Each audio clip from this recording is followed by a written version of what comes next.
Since you mentioned other agents, that's probably a good segue into our favorite topic of CAR T cells. And I'm going to go to Nupur here because she probably has the most experience of all of us in using CAR T. And maybe, do you want to just give us a lay of the land, Nupur? Where are we at with these, and what's your impression as we've got more experience?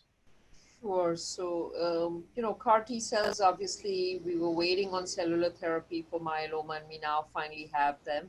And we have several different products. All of them in the myeloma space are targeting the same protein, BCMA, which we've just mentioned.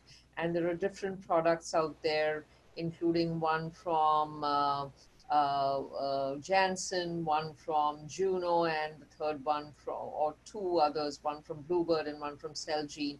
And the big differences there are, the way they actually creating the CAR. All of them are using a very similar co-stimulatory domain, which is BB41BB, and this is required for T cell expansion. So just to take a step back here, CAR T cells, unlike what we've already talked about with Bella and maybe the BiTEs, which we will talk about later, this is not off the shelf.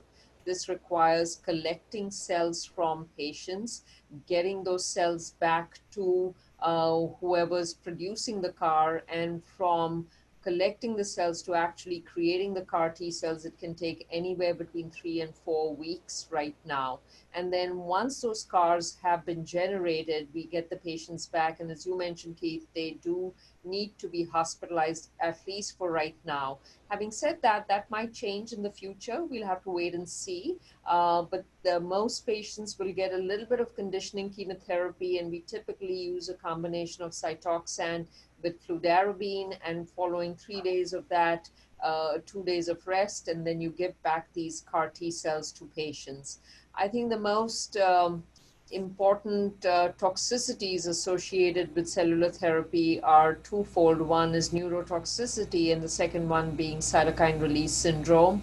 And these occur because of the CAR T cells being active. Once the CAR T cells finds your tumor cell, they destroy the tumor cell, produce a lot of cytokines, and that results in cytokine release syndrome. And the second one, neurotoxicity, which is less well understood, is again because of the CAR T cells, and whether or not it's because of crossing the blood-brain barrier, or whether or not it's because of some of these acute phase reactants, it's still not completely clear. I think the most important thing we've learned from CAR T cell technology in the last couple of years is the fact that they work. One is we're able to generate them in very end-stage myeloma patients. Two is that they work with extremely high response rates, north of 80% in whichever clinical trial you look at. And three is very, very manageable toxicity. Most of the toxicity we've seen is cytokine release syndrome, and we've been able to manage that quite well. And we've really seen very little in the way of neurotoxicity with these cellular products. So I think it's a really exciting space. We're just at the beginnings of cellular therapy in myeloma, and at least the initial look at this has been quite encouraging, and actually the data looks quite exciting.